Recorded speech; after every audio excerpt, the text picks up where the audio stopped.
જનતાની કોમેન્ટ હું બોલીશ, એમાં આપ સૌનું હાર્દિક સ્વાગત છે। આજે એવો મુદ્દો છે કે આપણને ગુજરાતીને દુઃખ થાય ને એવો મુદ્દો છે, અને એ મુદ્દો એવો ફેસબુકના માધ્યમમાં એક ભુજવાળાએ પોસ્ટ મૂકી છે, અને એ પોસ્ટમાં જનતાની કોમેન્ટ આવી છે, અને એ કોમેન્ટો મેં લીધી છે, અને એ પોસ્ટ જે મૂકી છે એ પોસ્ટમાં એવું લખવામાં આવ્યું છે કે ભારતની અંદર 17 સાંસદને સંસદ રત્ન પુરસ્કાર મળ્યો, એમાં આપણા ગુજરાતના એક પણ નથી। બોલો શું કેવું છે જનતા? એટલે જનતાએ કોમેન્ટો મારી છે, ફેસબુકમાં કોમેન્ટો મારી છે, અને એ કોમેન્ટો હું બોલવાનો છું। કેમ જનતા લખે છે અને હું બોલું છું, એટલે આજની પહેલી કોમેન્ટ પ્રાગજીભાઈ એવું લખે છે કે આપણા સાંસદ તેની ગ્રાન્ટ પણ વાપરી શકતા નથી, એમ રત્ન કેમ મળે? એટલે આ ભાઈનું એવું કહેવું છે, પ્રાગજીભાઈનું, એ કે આપણા સાંસદને જે ગ્રાન્ટો મળે છે એ ગ્રાન્ટોમાંથી પૈસા વાપરી શકતા નથી, તો આમને કેમ એવોર્ડ મળે એમ। હવે આ બીજી કોમેન્ટ મુકેશભાઈ એવું લખે છે કે ગુજરાતમાં ભ્રષ્ટાચાર વધી રહ્યો છે, એટલે નેતાઓ એનો લાભ લઈ રહ્યા છે, પ્રજાલક્ષી મુદ્દાઓ કે કામ કરવામાં રસ નથી।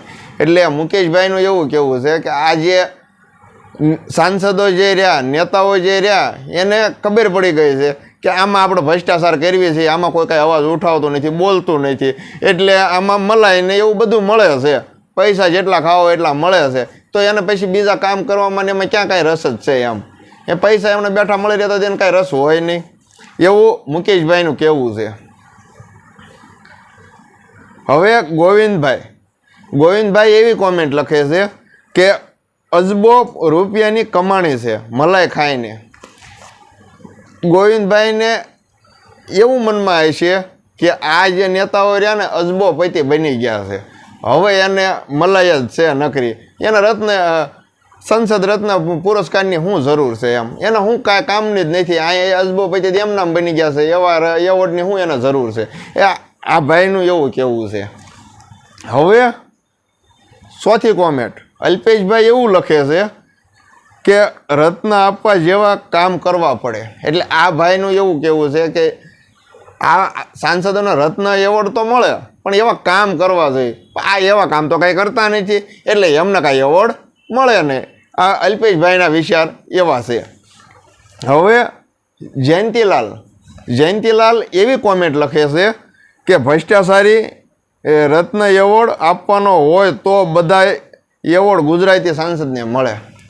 આ જયંતીલાલ તો પણ ગજબની કોમેન્ટ લખી છે, એ એવું કહે છે કે આ ભ્રષ્ટાચારી રત્ન એવોર્ડ બહાર પાડો ને તો આ નેતાઓને આ તમામ ગુજરાતીના સાંસદના નેતા જેટલા રહ્યા સાંસદો એને તમામને એવોર્ડ મળે, બીજા કોઈ રાજ્યનો વારોય ન આવે, એવો આ ભ્રષ્ટાચારનો એવોર્ડ મળે। હવે છઠ્ઠી કોમેન્ટ હિંમતભાઈ લખે છે કે આપણા સાંસદને ભ્રષ્ટાચાર રત્ન પુરસ્કાર આપવાનો છે, એટલે પાછળથી દેવાનો છે, બધાય સાંસદો અજબોપતિ થઈ ગયા છે। એટલે આ ભાઈનું એવું કહેવું છે કે આપણા જેટલા સાંસદો રહ્યા ને એ ભ્રષ્ટાચારી છે, એટલે ભ્રષ્ટાચારીમાં એને પૈસો અજબો રૂપિયા બનાવી લીધા છે, એટલે હવે એમને એવોર્ડ મળશે ખરો, પણ ભ્રષ્ટાચારનો એવોર્ડ મળવો જોઈએ, બીજો કાંઈ એવોર્ડ એને મળે એમ નથી। આ ભાઈ હિંમતભાઈની કોમેન્ટ એવું કહે છે। હવે જયેશભાઈ એવી કોમેન્ટ લખે છે કે પુરસ્કારની આશા ન હોય, ગુજરાતીને ખાલી વિકાસ હોય, જેમ કે થોડોક વરસાદ પડે અને રોડ કેવા મંગળના ગ્રહ જેવા થઈ જાય છે, વિકાસ। એટલે આ જયેશભાઈને એવું કહેવું છે કે આમને પુરસ્કારની આશા ન હોય, એ તો ખાલી ગમે મોટી વાતો કરે, આપણો વિકાસ, સૌનો સાથ, સૌનો વિકાસ, એ વાતો કરે, અને થોડોક વરસાદ પડે, અત્યારે વરસાદની સિઝન છે, એટલે થોડોક વરસાદ પડે અને તમે જે રોડ ઉપર હાલો છો એના ખાડા તો તમે જોયા જ છે મંગળ ગ્રહ જેવા। એટલે આ ભાઈની કોમેન્ટ એવી છે કે થોડોક વરસાદ પડે તોય મંગળ ગ્રહ જેવા ખાડા થઈ જાય છે. હવે રાજુભાઈ એવી કોમેન્ટ લખે છે કે ગુજરાતમાંથી એક પણ હાલે એમ નથી. એ બસ કોકના બેસણા અને લગ્નના ફોટા પાડવા સિવાય બીજું કાંઈ કામ નથી. એટલે આ ભાઈ રાજુભાઈનું કહેવું એવું છે કે ગુજરાતમાંથી એક પણ હાલે એવો નથી સાંસદ. એટલે આ ગુજરાતમાં એક સાંસદ હાલે એવું નથી એવું જનતા કહે છે. જો તમે હાલતા હો કે ન હાલતા હો એ તો મને નથી ખબર, પણ આ જનતા એવું કહે છે તમે એક હાલે એવા નથી. અને હવે કોમેન્ટ ડામર બી એ એવું કોમેન્ટમાં લખે છે કે ગુજરાતમાં સાંસદોને શું કરવો છે રત્ન પુરસ્કાર, કોઈ જરૂર નથી. આમે રોજ ઘી મલાઈ ખાવા મળે છે. એટલે આ ડામર બી જે ભાઈએ કોમેન્ટ લખી છે એમને એ એવું કહેવા માંગે આ સાંસદોને એવોર્ડની શું જરૂર છે, એને તો ઘી મલાઈ એવું દરરોજ મળે છે. એમ દરરોજ ક્યાંક ને ક્યાંક ભ્રષ્ટાચાર કરીને ખાતા હોય છે એવું આ જનતા કોમેન્ટમાં લખે છે. અને હું બોલું છું.